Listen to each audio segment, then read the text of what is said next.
माझं नाव अनामिका आहे। मी एका गरीब कुटुंबात जन्म घेतला होता। लोक म्हणायचे की तुझे वडील आयुष्यभर लोकांचे बूट साफ करत राहिले, त्यामुळे तुझं लग्न कधीच मोठ्या घराण्यात होणार नाही।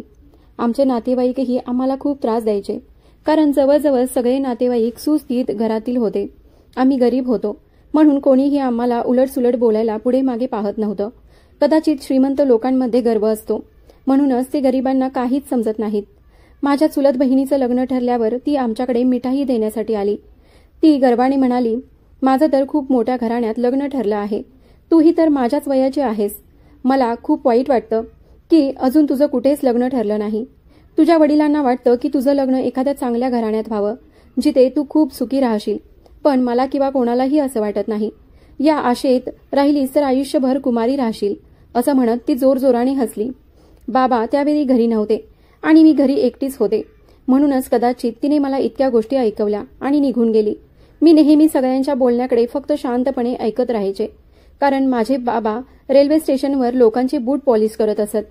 मला कधीच कोणाकडे काही तक्रार नव्हती। मी फक्त आकाशाकडे पाहत हसत राहायचे, कारण मला वरच्या परमेश्वरावर पूर्ण विश्वास होता। एक दिवस मी रेल्वे स्टेशनवर बाबांना जेवण देण्यासाठी गेले होते। तिथे माझं लक्ष एका बूट पॉलिश करणाऱ्या मुलाकडे गेलं, ज्याने बाबांकडे माझा लग्नाचा प्रस्ताव मांडला होता। तो म्हणाला, माझं तुझ्या मुलीवर पहिल्या नजरेतच प्रेम जडलं आहे, मला तिच्याशी लग्न करायचं आहे। आश्चर्याची गोष्ट म्हणजे बाबांनी लवकरच या लग्नाला होकार दिला। त्यांनी तो प्रस्ताव स्वीकारला होता। आता मी बाबांना काहीच म्हणू शकत नव्हते, कारण माझ्या आयुष्यातील प्रत्येक निर्णय बाबाच घेत असत, म्हणून त्यांनी हे ठरवलं होतं, तर मला ते मान्य करावं लागलं। मी होकार दिला आणि माझं लग्न ठरलं। लग्नाच्या दिवशी मी सासरी निघाले, तेव्हा तो मला एखाद्या महालासारख्या घरात घेऊन गेला। त्या दिवशी हवामान खूपच छान होतं, पण माझ्या मनात एक विचित्र बेचैनी होती आणि हृदयावर एक जड ओझं होतं। माझं मन खूप चांगलं गुंतलेलं वाटत होतं। मी माझ्या बाबांकडे पाहिलं, ते आजही रोजच्याप्रमाणे सकाळी उठून रेल्वे स्टेशनवर जाण्याची तयारी करत होते। मी म्हणाले, बाबा आज तरी तुम्ही कामावर जाऊ नका, तुमची तब्येतही ठीक नाही आणि माझं मनही खूप अस्वस्थ आहे। आज तुमच्या लाडक्या लेकीचं लग्न आहे आणि तुम्ही आजही कामावर जाताय, मला हे पाहून खूप वाईट वाटतंय। मी हे बोलून रडायला लागले, कारण आज माझं लग्न होतं। बाबा म्हणाले, अगं बाळा, का रडतेस? मी शेवटच्या क्षणापर्यंत तुला जे काही देता येईल ते देण्याची इच्छा ठेवतोय, म्हणूनच मला कामावर जावंच लागेल। मी त्यांच्याकडून सामान काढून घेतलं आणि म्हणाले, नाही बाबा, तुम्ही कुठेही जाणार नाही। तुम्ही असं काही करू नका ज्यामुळे मला दुःख होईल। मला हसत मुखाने सासरी जायचं आहे, पण तुमच्या या गोष्टींमुळे माझं मन भरून येतंय। तुम्हाला खरंच आवडेल का की तुमची मुलगी अश्रूंच्या ओघात सासरी जाईल? मला काहीच नको, मला फक्त तुमचा आशीर्वाद हवा आहे। मी त्या मुलींमध्ये नाही ज्या हुंड्यासाठी वडिलांचे रक्तही शोषून घेतात। माझी इच्छा तर नेहमीच तुमच्या सोबत राहायची होती, पण ही तुमची जिद्द आहे की तुम्ही माझं लग्न लावून देत आहात। आता मी तुमचं ऐकलं ना, तर तुम्हीही माझं ऐका। मी तुमची लाडकी आणि एकुलती एक मुलगी आहे। नेहमी तुमचं ऐकलंय। तुम्ही फक्त माझ्या डोक्यावर हात ठेवा, मला त्या पलीकडे काहीच नको। त्या क्षणी मला जाणवलं की वडील खरंच एखाद्या दाट सावलीसारखे असतात। ते आपल्या मुलींसाठी काहीही करायला तयार असतात। माझं लग्न खूप साध्या पद्धतीने होत होतं। वडिलांचे मोठे भाऊ म्हणजेच माझे मोठे काका आणि आत्या यांना आमंत्रित केलं गेलं होतं आणि गल्लीतील 2-3 लोक आले होते। ना कोणती सजावट होती, ना मेहंदी, ना संगीत, फक्त बाबांची इच्छा होती की ते मला आनंदाने सासरी पाठवावेत।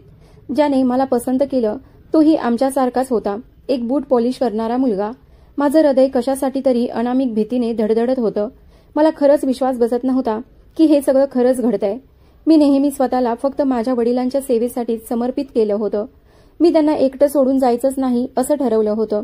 पण जेव्हा हा प्रस्ताव आला तेव्हा बाबांनी सरळ सांगितलं की बाळा, मी तुला तुझ्या घरचं करून जाऊ इच्छितो। माझ्या आयुष्याचा काही भरोसा नाही, आज आहे तर उद्या नसेनही। अशा वेळी तुझी काळजी कोण घेईल, तुला आधार कोण देईल?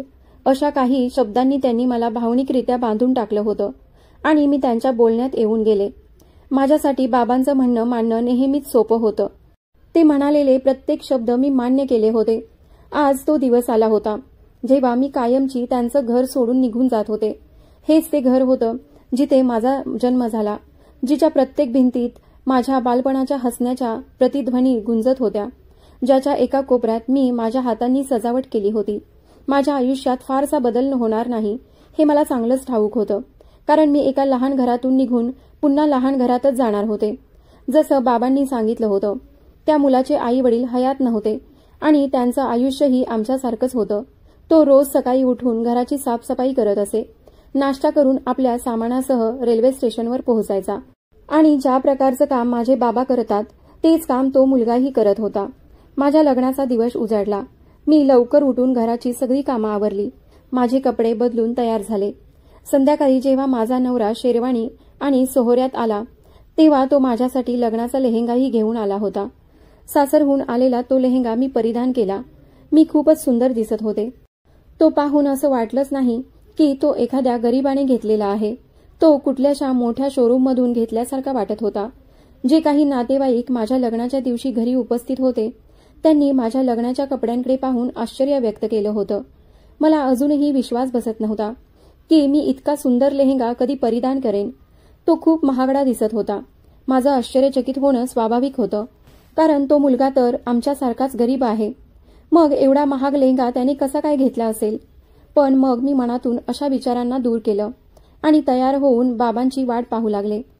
बाबा थोड्याच वेळात लग्नाची उरली सुरली कामावरून खोलीत आले. ते खरंच खूप आनंदी होते. ते म्हणाले, बाळा, आता मला वाटतं की मी शांततेने मरण पत्करू शकतो. मला नेहमीच वाटायचं की माझी मुलगी अशा व्यक्तीसोबत जावी जो तिला आयुष्यभर राजकुमारीसारखं जपेल. पण मला या मुलावर पूर्ण विश्वास आहे की तो तुला राजकुमारीसारखंच ठेवेल. बाबांचं बोलणं ऐकून तिथे उपस्थित असलेल्या माझ्या आत्या जोरजोराने हसू लागल्या आणि म्हणाल्या, अरे भाऊ, एखादा बूट पॉलिश करणारा मुलगा तुझ्या मुलीला राजकुमारी नाही पण नोकरानी नक्कीच बनवेल. असं म्हणून तिथे उपस्थित सर्व लोक हसत होते. बाबा आणि मी मात्र गप्प बसलो होतो. मी खूप वेळ बाबांच्या गळ्यात पडून रडत होते आणि म्हणाले, बाबा, माझ्या जाण्यानंतर तुमची काळजी कोण घेईल? त्यांनी हलकसं हसत माझ्याकडे पाहिलं आणि म्हणाले, बाळा, वरचा देव आहे ना माझ्यासोबत. तू काही काळजी करू नकोस. मी इथे एकटाही चांगलाच सांभाळून घेईन. तू फक्त तुझ्या सासरी आनंदात राहा. माझी प्रार्थना नेहमी हीच राहील की तू आपल्या नवऱ्यासोबत आनंदी राहावंस आणि तुला कधीच कुठल्याच गोष्टीची कमतरता भासू नये. बाबांचं बोलणं ऐकून माझ्या मनात एक विचित्र बेचैनी दाटून आली आणि तो क्षणही आला ज्या क्षणी माझे सासरचे लोक घरी आले. माझ्या नवऱ्याचे आई वडील हयात नव्हते, पण तो काही नातेवाईकांना बरोबर घेऊन आला होता.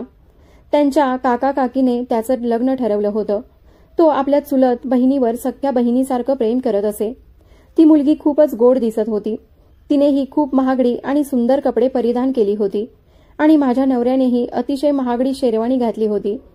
त्यांचा सगळ्यांचा पोशाख पाहून मला खूप आश्चर्य वाटलं, कारण मला आधी सांगण्यात आलं होतं की त्याचे काका काकू सुद्धा काही फार श्रीमंत नाहीत. ते लोकही अगदी आपल्यासारखेच गरीब आहेत. मग हे सगळं काय आहे? मी पुन्हा एकदा स्वतःला विचार न करण्यापासून थांबवू शकत नव्हते. पण लवकरच माझ्यासमोर खरी परिस्थिती उलगडणार होती. जेव्हा माझ्या बाबांना माझ्या नवऱ्याने सांगितलं की आम्ही या दिवसासाठी खूप आधीपासून बचत करत आलो आहोत, म्हणूनच तुम्हाला हे सगळं थोडंसं आश्चर्यकारक वाटतंय. मला क्षणभर वाटलं त्यांनी माझ्या मनातील विचार वाचलेत, पण कदाचित तसं नव्हतं. ते फक्त निरागसतेने स्पष्टीकरण देत होते. मला त्यांच्या या साधेपणावर खूपच प्रेम आलं होतं. ते खूप समजूतदार व्यक्ती होते. त्यांचं नाव दीप होतं. थोड्याच वेळात लग्नाच्या विधी सुरू झाल्या. माझी मंडपात हाक मारली गेली. तो एक लहानसा साधा मंडप होता. बाबांनी माझा हात दीपच्या हातात दिला. आम्ही 7 फेरे घेतले आणि एका मागोमाग एक सर्व विधी पार पाडल्या. सगळं पूर्ण होताच मी आता दीपची धर्मपत्नी झाले होते. त्याची चुलत बहीण, जी त्याला सख्या बहिणीसारखी जपायची, आनंदाने नाचत होती. ती मला पुन्हा पुन्हा मिठी मारून म्हणत होती, वहिनी, तुम्ही खरंच खूप छान आहात. एकदा तर ती आनंदाने रडूही लागली. तिच्या आणि दीपच्या नात्यात मला खरंच भावंडासारखं प्रेम दिसत होतं. तिची अशी रडणारी अवस्था पाहून माझ्या मनात समाधानाची भावना दाटली होती. पण कधी कधी मला काही समजतच नव्हतं. माझं मन पुन्हा विचारांच्या गुंत्यात अडकून पडलं होतं. मी जेव्हा सासरी जाण्यासाठी निघाले तेव्हा मी आश्चर्यचकित झाले, कारण गाडीने मला एका खूपच घाणेरड्या आणि जुनाट भागाकडे नेलं होतं. माझ्या मनात आलं की कदाचित आता पुढे मला पायदळी जाऊन एखाद्या झोपडीत राहावं लागेल. पण गाडी मात्र खूपच महागडी आणि अलिशान होती. माझ्या नवऱ्याने मला गाडीत बसवताना हात दिला होता. मला क्षणभर वाटलं की कदाचित ही गाडी भाड्याची असेल, पण मग मी पुन्हा एकदा मनाला समजावलं की आपण काही विचारच करू नको, सगळं काही ठीक होईल. मी वडिलांचा आशीर्वाद घेतला आणि अश्रूंच्या धारा सोडत गाडीत बसले. माझ्या मनात त्यांच्या काळजीने एक घट्ट वेढा घातला होता. माझ्या नवऱ्याने माझ्या डोळ्यातून ओघळणारे अश्रू स्वतःच्या हाताने पुसले. तो खूप काळजीपूर्वक माझ्याकडे पाहत होता. गाडी अतिशय वेगाने जाऊ लागली. आम्ही त्या भागाला मागे टाकलं जिथे माझं घर होतं. गाडीत बसून बराच वेळ झाला होता. शेवटी मी न राहून विचारलं, आपलं घर आलं की नाही अजून? आपण कुठे चाललो आहोत? माझा प्रश्न ऐकून दीप आणि त्याची बहीण दोघंही हसू लागले आणि अचानक त्यांनी गाडी जोरात थांबवली. समोरचा देखावा पाहताच माझ्या डोळ्यांचा अक्षरशः उलगडा झाला. माझ्या तोंडून जोरात किंकाळी निघाली. हे काय आहे? मी जागेवरून उडी मारल्यासारखी उभी राहिले. ते म्हणाले, हेच आपलं घर आहे. त्यांच्या शब्दांवर आणि डोळ्यांनी पाहिलेल्या दृश्यावर मला विश्वासच बसत नव्हता. कारण समोर एक भव्य आणि सुंदर इमारत उभी होती. माझ्या मनात आलं, कदाचित हे लोक माझी थट्टा करत असतील, मला फसवत असतील. मी थोडं कठोर बनले. कृपया माझी थट्टा करू नका. मी या क्षणी अशा कुठल्याही थट्टेसाठी तयार नाही. माझे शब्द न कळतच कडक झाले होते. माझ्या नवऱ्याने हसत म्हटलं, असं आहे का? तर चल आत जाऊया. तू स्वतःच्या डोळ्यांनी बघ की ही थट्टा नाही. जसे मी आत पाऊल टाकले तसे माझ्या पायाखालची जमीनच सरकली. मी स्तब्ध होऊन त्या अलिशान इमारतीकडे बघत राहिले. माझ्या नवऱ्याने स्मितहास्य करत माझ्याकडे पाहिलं. माझ्या ओठांवरून कसंबसं निघालं, हे सगळं काय आहे? माझ्या नवऱ्याने माझा हात धरला आणि मला एका खोलीत घेऊन गेला. त्यानंतर त्याने जे काही सांगितलं ते ऐकून मला खरंच वाटत नव्हतं की हे वास्तव आहे. हे सगळं मला अजूनही एका स्वप्नासारखं वाटत होतं. पण हीच खरी गोष्ट होती आणि आता मला ती स्वीकारावीच लागणार होती. कुठून तरी आलेल्या धैर्याने आणि भावना दाटून आलेल्या अवस्थेत माझ्या डोळ्यातून अश्रू थांबत नव्हते. माझ्या नवऱ्याने माझ्या हातावर आपला हात ठेवला आणि मला शांत करण्याचा प्रयत्न केला. पण काही अशा गोष्टी होत्या ज्या आठवूनच माझे डोळे परत भरून येत होते. माझा भूतकाळ, माझं जगलेलं आयुष्य मला पुन्हा आठवायला लागलं होतं. मी त्या वेळची आठवण काढत होते जेव्हा मी माझ्या आईवडिलांसोबत त्या लहानशा घरात राहत होते. मी माझ्या आईवडिलांची एकुलती एक मुलगी होते. डोळे उघडल्यापासून मी फक्त त्यांना गरिबीशी झुंज देताना पाहिलं होतं. आमचं घर रेल्वे स्टेशनजवळ होतं आणि बाबांनी तिथूनच आपलं काम सुरू केलं होतं. ते रेल्वे स्टेशनवर एका ऑफिसमध्ये काम करत असत आणि मी घरी राहून घर सांभाळत असे. आमचं घर अगदी साधंसं होतं. आम्ही तिघेच राहत होतो, त्यामुळे घर चालवणं तसं सोपं होतं. पण मग एक दिवस आमच्या घरात आग लागली. तेव्हा मी लहान होते, जेमतेम 8 वर्षांची. मी घरीच होते आणि मदतीसाठी आरडाओरडा केला, पण कोणीही मदतीला धावून आलं नाही. गल्लीतली जागा इतकी अरुंद होती की तिथे कुठलीही गाडी पोहोचू शकली नाही. आईने रडत रडत मला कसंबसं बाहेर ढकललं, पण ती स्वतः बाहेर येऊ शकली नाही. ती खूप प्रमाणात भाजली गेली होती. जवळजवळ 70% जळली होती. ही घटना माझ्यासाठी फार वेदनादायक होती. बाबा जेव्हा कामावरून घरी परत आले तेव्हा प्रत्येक गोष्ट राग झालेली होती. घर पूर्णपणे जळून गेलं होतं. पण घरापेक्षा त्यांना आपल्या जीवनसाथीची जास्त चिंता होती, जी आता अर्धवट जळालेल्या अवस्थेत होती. बाबा हे सगळं पाहून अक्षरशः कोसळून रडू लागले आणि आईला घेऊन तात्काळ रुग्णालयाकडे धावले. आसपासच्या कोणालाही इतकी सुद्धा दया आली नाही की वेळेवर माझ्या आईला रुग्णालयात नेण्यास मदत करावी किंवा बाबांना इतक्या मोठ्या अपघाताची बातमी द्यावी. कदाचित सगळ्यांना असंच वाटत होतं की आपण मदत करून काय मिळवणार आहे. माझ्याही अंगाला काही जळालेले जखमेचे निशाण होते. पण डॉक्टरांनी मला प्राथमिक उपचार करून घरी पाठवलं होतं. मी शेजारच्या एका माऊलीच्या घरी राहत होते. त्या मला सांभाळत होत्या कारण त्यांनी बाबांची अवस्था पाहिली होती. ते आपल्या पत्नीला वाचवण्यासाठी इथून तिथून धावपळ करत होते की कशातरी प्रकारे ती बरी व्हावी. बाबांनी प्रत्येक प्रयत्न केला की आईचे उत्तम उपचार होतील, पण तसं होऊ शकलं नाही. डॉक्टरांनी हात टेकले आणि सांगितलं की पेशंट खूप प्रमाणात भाजली आहे. आईची सासरची मंडळी आपल्याच घरात बंद झाली होती. कुणीही विचारायला आलं नाही. शेवटी डॉक्टरांनी माझ्या आईला मृत घोषित केलं आणि अशा प्रकारे एका कोवळ्या निरागस मुलीच्या डोक्यावरून तिच्या आईची सावली कायमची उठून गेली. बाबांची नोकरीही गेली कारण जास्त रजा घेतल्यामुळे मालकाने त्यांना कामावरून काढून टाकलं. मी खूप लहान होते. मला कोणीतरी पाहायला हवं होतं. त्यामुळे बाबा माझ्यासोबत घरीच राहायचे, माझ्या काळजीतच राहायचे. जर मी पुन्हा नोकरीला गेलो तर या चिमुरडीची काळजी कोण घेईल, हीच चिंता त्यांना सतावत होती. म्हणूनच काही दिवस त्यांनी कामातून रजा घेतली. पण या रजेच्या काळातच त्यांच्या हातून नोकरी गेली. ही बाबही बाबांसाठी धक्कादायक होती. कारण जरी ती नोकरी साधी सरळ होती, पगार कमी होता, तरी सुद्धा त्या पगारातून घर कसं तरी चालत होतं. आता बाबा पूर्णपणे कोलमडले होते. पहिल्यांदा घर जळणं, त्यानंतर पत्नीचं जाणं, मुलीला एकटं सोडणं आणि आता नोकरीही गेली. या सर्वाने बाबांना अक्षरशः हतबल करून टाकलं होतं. हे सगळं आमच्या आयुष्यातला एक वळण ठरलं, ज्याने आमचं आयुष्य कायमचं बदलून टाकलं. आणि मला त्यावेळी हे कळलंच नाही की या घटनांचा सर्वात मोठा परिणाम माझ्याच आयुष्यावर होणार होता. आईच्या जाण्याचा धक्का मी मनापासून इतका खोलवर घेतला की मी आजारी पडायला लागले. मी 2 महिने रुग्णालयात राहून घरी परतले. हळूहळू माझं भान परत येत होतं आणि जसं भान यायचं तसं मी माझ्या आईला हाक मारायचे. कारण माझा जास्त वेळ आईबरोबरच जात असे आणि ती माझी प्रत्येक गोष्ट सांभाळत असे. बाबा माझ्या शेजारी बसून मला सांभाळत असत. मी त्यांच्या डोळ्यात नेहमी अश्रू पाहायचे, जणू ते सतत रडत होते. माझीही अवस्था अशीच काहीतरी झाली होती. मी खूपच आजारी पडले होते, खूप अशक्त झाले होते. काही दिवस शेजारच्या मावशींनीच माझ्या बाबांना त्यांच्या घरी जेवायला बोलावलं होतं. पण शेवटी कोण किती दिवस दुसऱ्यांची जबाबदारी घेणार. एक दिवस त्या मावशींनाही कंटाळा आला आणि त्यांनी बाबांना स्पष्ट सांगितलं, आता आम्ही तुमची जबाबदारी उचलू शकत नाही. बाबांनी त्यांच्याजवळ माफी मागितली आणि म्हणाले, ताई, तुम्ही आमच्यासाठी जे काही केलं तेच खूप आहे. मला तुमच्याकडे रोज जेवायला येताना खूप लाज वाटत होती. माझी मुलगी थोडी सावरली की मी घरीच जेवण बनवेन. त्या दिवशी बाबांचं मन अगदी खचून गेलं होतं. त्यांच्या बँक खात्यातली सारी बचत माझ्या उपचारांवर खर्च झाली होती. नोकरी आधीच हातातून गेली होती. जेव्हा माझी प्रकृती थोडी सुधारली तेव्हा बाबांनी मला आपल्या मांडीवर घेतलं आणि म्हणाले, बाळा, हिम्मत धर. तू किती दिवस असं आईच्या जाण्याचं दुःख मनात साठवून ठेवणार आहेस. तुला धैर्य दाखवायलाच हवं. तुझी आई आपल्याला सोडून गेली आहे, आपल्याला एकटं करून गेली आहे. पण याचा अर्थ असा नाही की तू एकटी आहेस.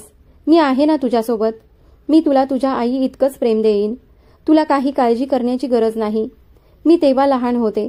मला आईची माया हवी होती. तिच्या कुशीत विसावा हवा होता. पण बाबांच्या शब्दांचा अर्थ मला तेव्हा समजत नव्हता. आईला शेवटच्या क्षणी जेव्हा मी पाहिलं तेव्हा पांढऱ्या कपड्यात तिला गुंडळलेलं होतं आणि तिची अर्थी घराबाहेर नेताना पाहिली होती. तेव्हा माझं हृदय फाटलं होतं. मी जोरजोराने रडत होते, किंचाळत होते, माझी आई कुठे नेताय? माझ्या आईला घेऊन जाऊ नका. माझ्या आईला सोडून जाऊ नका. ही माझी आई आहे, ती बरी होईल. माझ्या आईला कुठे घेऊन जाताय? मी रडत रडत ओरडत होते. मलाही माझ्या आईसोबत जायचंय. मला तिला सोडून राहता येणार नाही. तेव्हा बाबांनी माझ्या कानात हळूच सांगितलं, बाळा, तुझी आई देवाघरच्या मुक्कामाला गेली आहे. ती देवाचीच देण होती आणि देव चांगल्या लोकांना लवकर परत बोलावून घेतो. तुझी आई खूपच चांगली होती ना. ती वरून तुझ्यासाठी प्रार्थना करेल. त्या दिवशी मी पूर्ण दिवस रडतच काढला. प्रत्येक दिवस आईची आठवण काढत तिच्या मायेला हसत मुखाने आठवत होते. मला सावरणारे माझे बाबा होते. ते प्रत्येक पद्धतीने मला सांभाळण्याचा प्रयत्न करत होते. पण मी मात्र त्यांना सतत त्रास देत होते. मला आई हवी होती. मला आईजवळ जायचं, तिच्याच हातून जेवायचं. माझा ना भाऊ होता ना बहीण, ज्याच्यासोबत मी खेळू शकले असते. बाबा आईच्या श्राद्ध कार्यात गुंतलेले असायचे आणि अशा प्रकारे तो दिवसही आला की आईच्या मृत्यूला 1 आठवडा उलटला. मी बाबांना बऱ्यापैकी हैराण केलं होतं. वेळ पुढे सरकत गेला. रुग्णालयात 2 महिने राहिल्यानंतर मी घरी परतले. बाबांनी कसाबसा घर आवरलं होतं. घरातील जळालेलं सामान फेकून दिलं होतं आणि थोडंफार घर उभंही केलं होतं. पण घरातला साठवलेला धान्याचा साठा हळूहळू संपत चालला होता. आता बाबांना पुन्हा नोकरीची चिंता सतावत होती. बाबा नेहमी म्हणायचे, बाळा, तू अजून लहान आहेस. तू देवाकडे प्रार्थना करत जा. वरचा देव मुलांची प्रार्थना पटकन ऐकतो. मी लवकरच कामावर लागेन. आम्ही अजूनही त्या जळालेल्या घरात राहत होतो, कारण त्याशिवाय आमच्याकडे दुसरं छतही नव्हतं. माझ्या लहानशा मनाला समजत नव्हतं की आमचं आयुष्य कधी बदलेल. मी रोज देवापुढे हात जोडून म्हणायचे, देवा, आमच्यावर कृपा कर. आमच्या अडचणी लवकर दूर कर. माझ्या बाबांना नोकरी मिळू दे. बाबांच्या डोळ्यातले अश्रू पाहून माझं हृदय तुटायचं. माझं सगळ्यात मोठं स्वप्न म्हणजे बाबांना लवकर नोकरी मिळावी. हळूहळू मी मोठी होत होते. मी घरातील प्रत्येक छोटी मोठी जबाबदारी उचलली होती. मी घराच्या खिडकीतून बाहेर पाहत बसायचे आणि इतर लहान मुलांना शाळेत जाताना पाहायचे. माझ्या मनातही हळूहळू इच्छा निर्माण झाली की किती छान असतं जर मीही शाळेत गेले असते. बाबांनी माझ्या डोळ्यांमधील ते स्वप्न वाचलं होतं. ते म्हणाले, बाळा, फक्त माझी नोकरी लागू दे, मग मी तुलाही शाळेत घालीन. आमच्या घराजवळ सरकारी शाळा नव्हती. ती बरीच लांब होती. पण जेव्हा बराच काळ झाला तेव्हा बाबांना नोकरी मिळालीच नाही. तेव्हा त्यांनी एक निर्णय घेतला, बाळा, मी नोकरीच्या शोधात व्यस्त असेन. तू शाळेत जाशील, पण घरी कोण पाहील? तुझं आणणं नेणं कोण करेल? बाबांच्या शब्दांनी माझं मन थोडंसं खट्टू लागलं. पण मी रागावले नाही, कारण ते बरोबरच होते. घराच्या जबाबदाऱ्या सोडून मी शाळेत जाताना कुणी पाहिलं असतं? बाबाही रोज सकाळी लवकर उठून नोकरीच्या शोधात बाहेर पडत असत. ते खूप प्रयत्न करत होते की कुठली तरी चांगली नोकरी मिळावी. पण 1 महिना उलटून गेला होता आणि त्यांना अजूनही नोकरी मिळाली नव्हती. त्यांचं मन खचू लागलं होतं. एक दिवस घरात पाणी येत नव्हतं, म्हणून मी पाणी भरायला गेले. तो नळ रेल्वे स्टेशनजवळ होता. तेव्हा माझं वय 13 वर्ष झालं होतं. हातात 2 बादल्या घेऊन मी पाणी भरत होते. तेव्हाच माझं लक्ष एका व्यक्तीकडे गेलं, जो रेल्वेकडे वेगाने धावत होता. तो खूप अशक्त दिसत होता, पण तरीही त्या वेगाने धावत होता. माझ्या मनात चमकून गेलं, तो ट्रेनच्या रुळांवर जाऊन काहीतरी वाईट करणार आहे का? मी लहान होते, पण इतकं कळत होतं की हे काहीतरी विचित्र आहे. मी काहीच न पाहता 2 बादल्या तिथेच ठेवून दिल्या आणि त्या व्यक्तीकडे धावत गेले. त्यावेळी तिथे कोणीच नव्हतं. नेहमीसारखंच ट्रेन येणार असली की लोक तिथून निघून जातात. माझं बालपण अशाच दृश्यांमध्ये गेलेलं होतं. बाबांच्या तोंडून नेहमीच मी हे ऐकत आले होते की लोक स्वतःहून आत्महत्या करण्यासाठी रेल्वेच्या रुळांवर जातात. मला आश्चर्य वाटायचं, हे असे कोण लोक असतात ज्यांना आपलीच जीवन प्रिय वाटत नाही, जे स्वतःच्या जीवनाला इतकं बेभानपणे नष्ट करू पाहतात. माझं जीवनही तसं खूप कठीण काळातून जात होतं. बाबांचं काम गेलं होतं, आई गेली होती आणि मी लहान वयात घराची जबाबदारी उचलली होती. पण तरी सुद्धा वरच्या देवाला माहीत आहे, एकदाही मला आत्महत्येचा विचारही मनात आला नाही. मी लहान होते, पण माझ्यात खूप धीर होता. मी सगळं काही धैर्याने सहन केलं होतं. त्या व्यक्तीकडे पाहून मला खात्री झाली की तो माणूस आपली जीवनयात्रा संपवायला धावत आहे. माझ्या मेंदूत विचारही नाही आला. मीही त्याच्या मागे धावत गेले. ट्रेन अजून दूर होती. तिचा वेग कमी होत होता. मी त्या माणसाला रुळांवर पोहोचण्याआधीच त्याला जोरात ढकललं आणि स्वतःही त्याच्याकडे धावले. ट्रेन वेगात पुढे निघून गेली. तो माणूस मला फटीफाट नजरेने पाहत होता. तो म्हणाला, बाळा, तू मला मरण दिलं असतंस ना, का वाचवलंस तू मला? त्याला विश्वासच बसत नव्हता की त्याचा प्राण वाचला आहे आणि एक लहानशी किशोरी मुलगी त्याला वाचवू शकते. मी म्हणाले, काका, मला माहीत नाही तुम्ही कोण आहात. माझं वय सुमारे 13 वर्ष आहे. पण मी हे नक्की सांगू इच्छिते की तुम्ही जीवनाशी हार मानून स्वतःचं जीवन संपवू नका. जीवन खूप अनमोल आहे. त्यांनी माझ्याकडे लक्षपूर्वक पाहिलं आणि जोरजोराने रडू लागले. ते म्हणाले, बाळा, एका क्षणासाठी मला वाटलं देव मला कधी माफ करणार नाही जर मी माझं जीवन संपवलं असतं. पण देवाने मला पुन्हा जीवन दिलं. तुला मी आयुष्यभर लक्षात ठेवेन की तू मला वाचवलंस. ते रडत रडत माझ्या डोक्यावर हात फिरवत निघून गेले. त्या दिवशी मला एक गोष्ट मनापासून जाणवली. मी नाकारा म्हणून जन्माला आलेली नाही. माझ्या जीवनाचा देखील काहीतरी उद्देश आहे. त्या दिवशी घरी जाऊन मी बाबांना गर्वाने हे सर्व सांगितलं. बाबांनी मला झटक्यात मिठीत घेतलं आणि म्हणाले, माझी मुलगी खूपच गोड आहे. मला तुझ्याकडून अशाच धैर्याची अपेक्षा आहे. पुढे कधीही स्वतःला कमी लेखू नकोस. स्वतःला कधीच कमकुवत समजू नकोस. बाबांचं हे बोलणं ऐकून मी रडू लागले आणि म्हणाले, बाबा, आज मी रेल्वे स्टेशनवरून बाहेर पडत असताना पाहिलं की तिथे एक काका बूट पॉलिश करत होते. ते खूप गरीब होते, पण त्यांच्या आजूबाजूला खूप गर्दी होती. ते खूप वयस्कर होते. हळूहळू बूट पॉलिश करत होते, पण लोक त्यांच्या आजूबाजूला उभे होते. मग मी विचार केला, का आपणही हा व्यवसाय सुरू करू नये का? तुम्ही तुमचं सामान घ्या आणि तिथेच बसा. हे काम असं आहे की यासाठी फार पैसेही लागत नाहीत, ना कोणाची मदत घ्यावी लागते. माझ्या वयाच्या मानाने मी बाबांना एक उत्कृष्ट सल्ला दिला होता. बाबा मला आश्चर्याने पाहू लागले आणि म्हणाले, बाळा, तू खूप छान सल्ला दिलास, पण मला खूप लाज वाटते. तिथे जर कोणी नातेवाईकांनी मला पाहिलं तर सगळेजण माझी थट्टा करतील. हे म्हणतच ते रडू लागले. तेव्हा मी पहिल्यांदा त्यांना धीर दिला आणि म्हणाले, बाबा, आई गेल्यापासून कोणीही नातेवाईकांनी आपली मदत केली का? कोणीच नाही पुढे आलं. मग का तुम्ही त्यांच्यामुळे लाज वाटवता? आपलं जीवन आपल्यालाच सावरायचं आहे. कोणालाही आम्हाला आधार द्यायचा नव्हता. कोणालाही आम्हाला धीर द्यायचा नव्हता. सगळेच आपल्या आयुष्यात व्यस्त होते, आनंदात होते. सगळ्यांना काय करायचंय याचं त्यांना काहीही घेणं देणं नव्हतं. मग आपण का करतो यानेही त्यांना काहीच फरक पडायला नको. ते नातेवाईक आपलं घर चालवायला येत नाहीत. मी गेले काही दिवस पाहते बाबा किती मोठ्या अडचणीत आहेत. मला ते अशा त्रासात पाहवत नाहीत. घरात उपासमारीची वेळ आली आहे. आपण दिवसाला फक्त एकदाच जेवतो. त्यापेक्षा चांगलं आहे की आपण हे काम करू. तुमच्या मुलीला तुमच्यावर पूर्ण विश्वास आहे बाबा. ती तुम्हाला यशस्वी होताना पाहू इच्छिते. कदाचित तुमच्या यशाकडे नेणारी पायरी याच कामातून सुरू होईल. मी त्यावेळी बाबांना इतकं भावनिक केलं की त्यांनी दुसऱ्याच दिवशी आपलं सामान घेतलं आणि स्टेशनजवळ जाऊन बसले. ते आवाज देऊ लागले. मीही त्यांच्यासोबत रेल्वे स्टेशनवर गेले होते. तिथे बसून मी हे सगळं स्वतःच्या डोळ्यांनी पाहिलं होतं. बाबा पुन्हा पुन्हा हाक मारत होते. Polish polish. हळूहळू 1-2 ग्राहक आले. त्या दिवशी त्यांनी सगळ्या दिवसभरात 150 रुपये कमावले. पण बाबा निराश झाले. ते म्हणाले, बघ बाळा, मी तुला आधीच सांगितलं होतं ना, या कामात फारसा फायदा नाही. मी काहीतरी दुसरं पाहतो. मी म्हणाले, बाबा धैर्य सोडू नका. तुम्ही काम सुरू केलं आहे तर ते पूर्णही करा. वरचा देव नक्कीच तुम्हाला यश देईल. काहीही न मिळण्यापेक्षा थोडंफार मिळणं चांगलंच ना. बाबा घरी आले. रात्री मी त्यांना चहा बनवून दिला. ते खूप खुश झाले. माझ्या हातच्या चहाने त्यांचा सारा थकवा दूर झाला.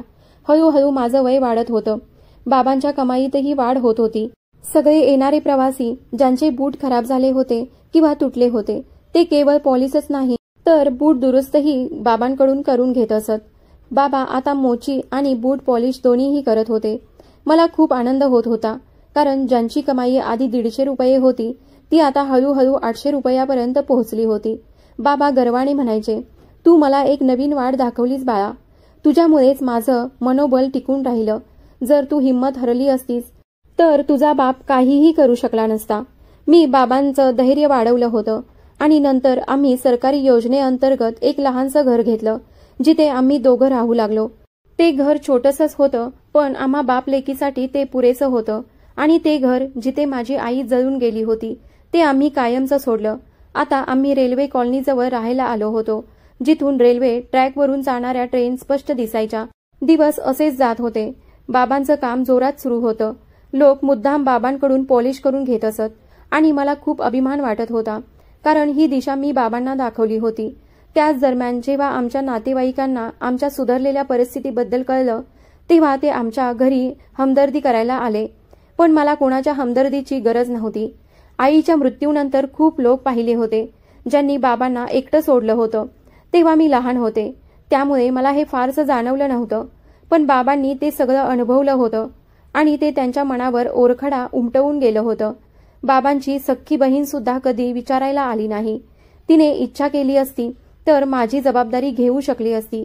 पण तिला कधीही हे हवं नव्हतं की तिच्या एकुलते एक पुतणीचं आयुष्य सुखी व्हावं. तिने आम्हा दोघांना कठीण परिस्थितीत एकटं सोडलं होतं. तिचा नवरा एका मल्टीनॅशनल कंपनीत काम करत होता. त्यांनीही बाबांची गरिबी पाहून आपलं तोंड दुसरीकडे वळवलं होतं. आणि तेव्हा आम्हाला समजलं की जे लोक आपल्या चांगल्या काळात सोबत असतात तेच खऱ्या अर्थाने वाईट काळातही सोबत असतात. वाईट काळात कोणीच नसतं म्हणून चांगल्या काळातही कोण असावं याची गरज उरली नाही. आता आमचं आयुष्य जरा सावरलं होतं. खूप मोठा आराम मिळालेला नव्हता पण निदान उपासमारीची तरी वेळ गेली होती. ही गोष्ट मला खूप समाधान देणारी होती. माझं वय आता 17 वर्ष झालं होतं. मी माझ्या खोलीत बसून घरची सगळी कामं आवरून पुस्तक वाचत बसत होते. तेवढ्यात दरवाजावर टकटक झाली. बाबा नेहमीसारखे कामावर गेले होते. माझ्या मनात आलं, यावेळी कोण आलं असेल. आपल्या या नव्या घराचा पत्ता तर कोणालाच माहीत नाही. मी दार उघडलं. समोर माझी चुलत बहीण उभी होती. हसतमुख, नेटनेटकी, महागड्या कपड्यात. तिच्या बोटात सोन्याची अंगठी होती. तिचं राहणीमान पाहून मला क्षणभरही ईर्ष्या वाटली नाही. कारण माझं जग वेगळं होतं. माझं आयुष्य वेगळं होतं. मी कधीच स्वतःची तुलना इतरांशी केली नव्हती. मी फक्त विचार केला होता, माणूस आयुष्यात सुखी राहण्यासाठी कशा कशा गोष्टींचा आधार घेतो. मी तिला आत येण्यासाठी सांगितलं. ती माझ्यापेक्षा फक्त 1 वर्षाने मोठी होती. मी तिला ताई म्हणायचे. ती खोलीकडे विचित्र नजरेने पाहत म्हणाली, तू आणि मामा इतक्या लहान घरात राहता. इथे किती घुसमट होते. श्वास घ्यायलाही जागा नाही. तुम्हाला कसं काय इथे दम लागत नाही का. अशी वाक्य टाकत तिने आमचं आणि आमच्या घराची थट्टा केली. पण मला तिच्या थट्टेची अजिबात पर्वा नव्हती.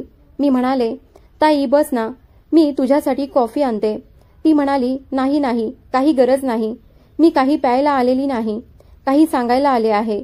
हसत हसत तिने मिठाईचा डब्बा माझ्या पुढ्यात केला आणि उघडून एक तुकडा माझ्या तोंडात घालून दिला. मी विचारलं, ताई ही मिठाई कशासाठी आहे? कारण न विचारता राहावे ना. ती म्हणाली, माझं लग्न ठरलं आहे. परवा साखरपुडा झाला आणि ही त्याचीच मिठाई घेऊन आले आहे. तुम्हाला बोलावलं नाही कारण तिथे खूप श्रीमंत लोक आले होते. माझं लग्न एका श्रीमंत घरात ठरलं आहे ना. पण मिठाई देणं तर बनतंच की नाही? तुम्ही आमचे नातेवाईक आहात. 3 महिन्यांनी माझं लग्न आहे. मला शुभेच्छा देणार नाही का? मी म्हणाले, हो हो, का नाही, तुम्हाला खूप खूप शुभेच्छा. मी हसत म्हणाले आणि एकाच वेळी हेही म्हटलं, तू इथे मिठाई घेऊन आली नसतीस तरीही आम्ही तुम्हाला शुभेच्छा दिल्याच असत्या. या मिठाईची काही गरज नव्हती. मी खरंच आनंदी आहे. ती मला म्हणाली, तुला पाहून काही वाटत नाही की तू आनंदी आहेस.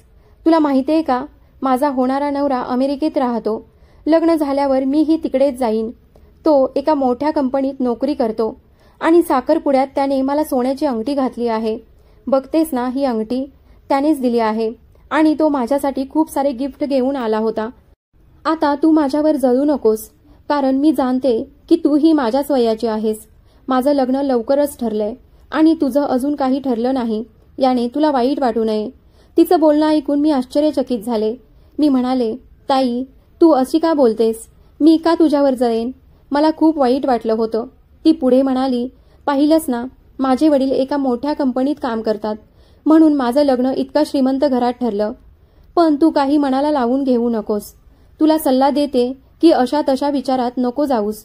आपली ओळख ओळखून राहावं. ज्याच्याशी तुझं लग्न ठरेल त्याच्याशीच कर. तसंही मला वाटतं की तुझा नवरा पण तुझ्या बाबांसारखाच बूट पॉलिश करणारा असणार. ती मला तिच्या शब्दांनी खाली दाखवण्याचा प्रयत्न करत होती. तिरस्काराने, जळजळीत बोलून आणि न जाणो काय काय बोलली. कदाचित माझ्या चेहऱ्यावरचं समाधान तिच्या डोळ्याला टोचत होतं. मी मात्र फक्त हसून तिच्याकडे पाहिलं आणि म्हणाले, ताई तू अगदी बरोबर म्हणतेस. माणसाने आपल्या दर्जाच्या लोकांतच लग्न करावं.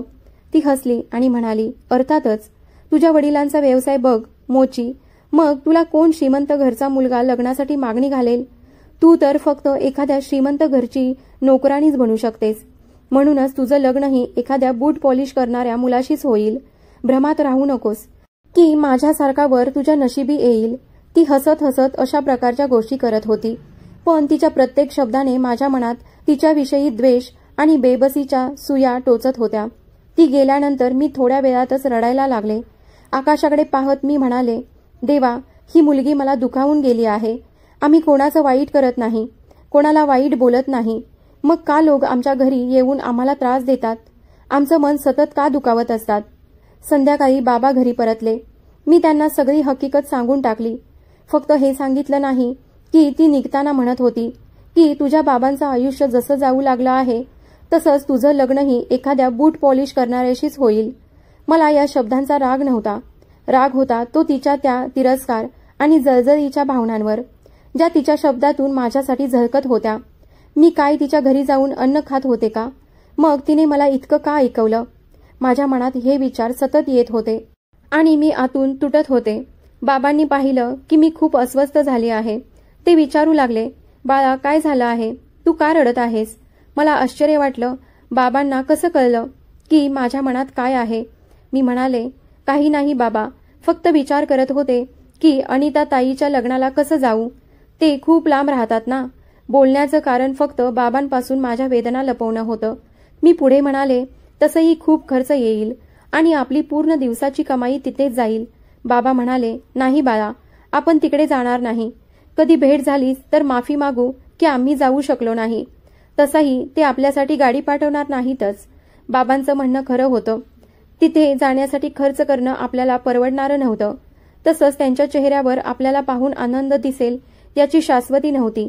म्हणून बाबांनीही नकार दिला होता. मलाही काही उत्सुकता नव्हती अशा लग्नाला जायची. त्यावेळी मी 17 वर्षांची झाले होते. आईच्या मृत्यूनंतर अनेक वर्ष उलटून गेली होती. पण एकही दिवस असा नव्हता की मला आईची आठवण आली नाही. कधी कधी माझ्या मनात येई की आई कधीतरी स्वप्नात तरी यावी, माझ्याशी थोडं बोलावी. हेच विचार करत मी झोपले. आणि आश्चर्य म्हणजे त्या रात्री माझी प्रार्थना देवाने ऐकली. आई स्वप्नात आली आणि म्हणाली, बाळा, लवकरच तुझं आयुष्य बदलणार आहे. तुझ्या हृदयातली अपूर्ण स्वप्न पूर्ण होणार आहेत. माझा विश्वास बसत नव्हता. या स्वप्नाचा अर्थ काय होता? मी विचार करत राहिले. त्याच दिवशी बाबा आजारी पडले. माझ्या मनात भीती दाटली. जर बाबांनाही काही झालं तर माझं काय होईल? मी मनापासून त्यांची सेवा केली आणि तेव्हाच जाणवलं की आई वडीलच ही या जगातली सर्वात मौल्यवान देणगी आहे. त्यांच्याशिवाय जीवन असह्य आहे. जर त्यांना काही झालं तर मुलाला होणारा त्रास कोणालाही कळणार नाही. पुढचे 2 दिवस बाबा रेल्वे स्टेशनवर जाऊन काम करू शकले नाहीत. मी ठरवलं मीच काहीतरी करेन. मी म्हणाले, बाबा, तुम्ही मान्य करता ना की मी तुमची मुलगीही आहे आणि मुलगाही? बाबा माझा अर्थ समजले. ते म्हणाले, बाळा, मला तुझ्यावर पूर्ण विश्वास आहे, पण तू ज्या गोष्टीचा विचार करतेस ती करण्याची परवानगी मी तुला देऊ शकत नाही. आता मी तुझ्या कमाईवर जगू असं कसं होईल? हे बोलून ते रडायला लागले. मी त्यांना समजावत म्हणाले, बाबा, चिंता करू नका. तुमची मुलगी तुमच्यासाठी काहीही करू शकते. त्याच दिवशी मी बाबांना औषधं दिली. घरकाम आवरलं आणि थेट रेल्वे स्टेशनवर जाऊन बसले. बाबांनी मला आधीच सांगितलं होतं, खूप ट्रेन येत जा करतात. प्रवासी येतील, ते नक्कीच तुझ्याकडे येतील. मी नेमकं बाबा जिथे बसायचे तिथे जाऊन बसले. पण मला धक्का बसला. तिथे आधीच एक तरुण मुलगा बसला होता आणि लोक त्याच्या आजूबाजूला गर्दी करत होते. माझ्या मनात आलं, माझं स्थान कोणीतरी काढून घेतलं का? मी हताशपणे त्याच्याकडे पाहिलं. तोही मला पाहत होता. तो म्हणाला, काय झालं? तुम्ही खूप उदास दिसताय. गर्दी कमी झाल्यावर तो माझ्याकडे आला. मी म्हणाले, ही जागा माझ्या बाबांची आहे, पण वरचा देव प्रत्येकाला काम देतो. मला काही राग नाही. फक्त एवढंच वाटतं की आज आपल्या घरी पुन्हा एकदा गरिबीचं सावट येणार. मी बोलता बोलता रडू लागले. त्याने विचारलं, तुमचं नाव अनामिका आहे का? मी चकित होऊन म्हणाले, हो. पण तुम्हाला कसं माहीत? तो हसून म्हणाला, तुम्ही किशोर काकांची मुलगी आहात ना? मी अजून गोंधळले. तो म्हणाला, तुम्ही माझ्याशी लग्न कराल का? मी पहिल्याच नजरेत तुमच्या प्रेमात पडलो आहे. त्याचं हे बोलणं ऐकून माझा श्वासच अडखळला. माझं लग्न? मी कधी विचारही केला नव्हता. त्यावेळी माझं वय फक्त 17 वर्ष होतं. मी अजूनही नादान होते. मी स्पष्टपणेच म्हणाले, तुम्ही माझ्या बाबांशी बोला. मी पटकन माझं सामान गोळा केलं आणि घरी परतले. थोड्याच वेळात तो मुलगा आमच्या दाराशी उभा होता, माझ्याकडे हसत पाहत. बाबांनी त्याला बोलावलं. त्याने थोडाही संकोच न करता म्हटलं, मला तुमच्या मुलीशी लग्न करायचं आहे. बाबा आश्चर्यचकित झाले. ते काही क्षण त्याच्याकडे पाहतच राहिले आणि मग म्हणाले, हो. मी बाबांना पाहून स्तब्ध झाले. मी म्हणाले, बाबा, हे काय आहे? तुम्ही तपासणीही केली नाही आणि होकार दिला? बाबा हसले आणि म्हणाले, बाळा, तोही आपल्यासारखाच आहे. तोही बूट पॉलिश करतो. त्याचं आणि आपलं आयुष्य फारसं वेगळं नाही. त्यामुळे मी होकार दिला. त्यांच्या बोलण्यातून जाणवत होतं की तो मुलगा समजूतदार आहे आणि प्रामाणिक देखील आहे. मी गोंधळून गेले आणि पुढील आठवड्याची वाट पाहू लागले, जिथे कायमचं बाबांचा हात जोडून मला सासरी निघावं लागणार होतं. बाबांपासून दूर होणं माझ्यासाठी असह्य होतं. लग्नाचा तो दिवस आला. मी नवरी बनून नवऱ्याची वाट पाहत होते. लग्न झाल्यावर बाहेर आलो आणि पाहिलं, तिथे आधीच एक सुंदर गाडी उभी होती. त्यांनी दिलेले कपडेही फार छान होते. माझी नणंदही खूप सुंदर दिसत होती. सगळं एखाद्या स्वप्नासारखं होतं. माझ्या चुलत बहिणीची ती वाक्य आठवली, तुझ्यासाठी बूट पॉलिश करणारा मुलगाच येईल, राजकुमार नाही. आणि आज मी गाडीत बसून हेच विचार करत होते. मनात एकीकडे गोंधळ होता तर दुसरीकडे समाधानही होतं की सगळं चांगल्या प्रकारे घडतंय. गाडी शहराबाहेर गेली तेव्हा मी घाबरले. मी नंदेला विचारलं, आपलं घर तर मागे कॉलनीत आहे ना? आपण कुठे चाललोय? ती हसली. काहीच उत्तर दिलं नाही. गाडी थांबली तेव्हा समोर एक अलिशान बंगला होता. मी आश्चर्यचकित होऊन किंचाळले, किती सुंदर बंगला आहे हा. आपण इथे का आलो आहोत? माझ्या नवऱ्याने हसत उत्तर दिलं, हेच आपलं घर आहे. मी बूट पॉलिश करत नाही. मी स्तब्ध झाले. माझ्या नशिबावर माझाच विश्वास बसत नव्हता. राजकुमारीसारखी मी त्या बंगल्यात प्रवेश केला. तिथे एक व्यक्ती उभा होता. तो हसत म्हणाला, बाळा, हे सगळं तुझ्या भल्याचं फळ आहे. मी गोंधळून विचारलं, कसल्या भल्याबद्दल तुम्ही बोलताय? मी तुम्हाला ओळखतही नाही. तो पुढे म्हणाला, मी दीपचा वडील आहे. दीप काही अनाथ नाही. हे माझे भाऊ भाऊजाई आहेत आणि ही दीपची सक्की बहीण आहे. तू आम्हाला ओळखत नसशील, पण मी तुला खूप चांगलं ओळखतो. तो मीच आहे ज्याची तू 7 वर्षांपूर्वी प्राण वाचवले होतेस. त्याचं हे बोलणं ऐकून माझा श्वासच रोखला. तो म्हणत होता, त्या दिवसामुळेच माझं आयुष्य बदललं. त्या घटनेनंतर माझ्या मित्राकडून उधार घेतलं, व्यवसाय सुरू केला आणि प्रचंड यश मिळवलं. त्या दिवशी मी ठरवलं होतं, जर ही मुलगी पुन्हा कधी माझ्या आयुष्यात आली तर तिचे उपकार फेडल्याशिवाय राहणार नाही. म्हणूनच मी माझ्या मुलाला तयार केलं. जेव्हा मी सक्षम होईन तेव्हा त्याचं लग्न तुझ्याशीच करीन. त्यांच्या शब्दांनी माझ्या डोळ्यातून अश्रू वाहू लागले. माझ्या पतीने माझ्याकडे पाहत हसून सांगितलं, तुझ्या पप्पांना सगळं आधीच माहीत होतं, पण ते तुला सरप्राईज द्यायचं ठरवत होते म्हणून ते गप्प होते. मी कधी विचारही केला नव्हता की माझ्या आयुष्यात असा एखादं वळण येईल जिथे मी एका मोठ्या घराची राजकुमारी म्हणून माझं आयुष्य जगेन. लग्नाची पहिली रात्र खूप सुंदर गेली. माझ्या पतीने त्यांच्या वडिलांची इच्छा पूर्ण केली. तो म्हणाला, मी तुझा खूप आभारी आहे. तू माझ्या वडिलांचे प्राण वाचवलेस. तुझ्यामुळेच आमचा व्यवसाय इतका मोठा झाला. आज जर तू नसतीस तर कदाचित माझे वडील आपल्यासोबत नसते. मला कोणतीही खंत नाही. मला आनंद आहे की मला तुझ्यासारखी जोडीदार मिळाली. तो पुढे म्हणाला, तुझ्यामुळे माझ्या वडिलांचं जीवन बदललं. तुझ्यामुळेच आमचं घर उभं राहिलं. तुझ्या वडिलांशी मी आधीच बोललो होतो. त्यांना सर्व काही सांगितलं होतं आणि ते आपल्या लग्नाला होकार देऊन तयार झाले होते. तू आता एका श्रीमंत कुटुंबाची सून झाली आहेस. हे सत्य आता तुझ्या समोर आहे. त्याच्या बोलण्याने मी ढसाढसा रडू लागले. मी आकाशाकडे पाहत देवाचे आभार मानले. दरम्यान मला कळलं की माझ्या चुलत बहिणीचं लग्न झालं होतं, पण काही महिन्यातच तिचा घटस्फोटही झाला होता. कारण तिचा नवरा अमेरिकेत राहून तिथे दुसरं लग्न करून बसला होता. एक दिवस माझी तिची भेट झाली. मी माझ्या नवऱ्यासोबत होते तेव्हा तिने आम्हाला पाहिलं. तिच्या डोळ्यातून अश्रू वाहू लागले. ती म्हणाली, मला माझ्या अहंकाराची आणि गर्वाची शिक्षा मिळाली आहे. मी हळूच उत्तर दिलं, ताई, मी कधीच तुला शाप दिला नव्हता, पण तुझ्याच शब्दात असलेला गर्व तुमच्या बर्बादीचं कारण ठरला. आज मी माझ्या पतीसोबत खूप आनंदी आहे. माझा पती माझ्या बाबांनाही आमच्या घरी घेऊन आला आहे. आम्ही सर्वजण एकत्र राहतो. माझ्या या गोष्टीतून तुम्हाला कळलंच असेल की लहानपणी केलेलं एक भलं कसं तरुणपणी माझ्या आयुष्याचं वरदान ठरलं. मित्रांनो, ही कथा तुम्हाला आवडली असेल अशी आशा करते. जर कथा आवडली असेल तर व्हिडिओला लाईक करा. चॅनलवर नवीन असाल तर सबस्क्राईब करा आणि बेल आयकॉन दाबायला विसरू नका, जेणेकरून पुढील अपडेट सर्वात आधी तुम्हाला मिळेल. धन्यवाद.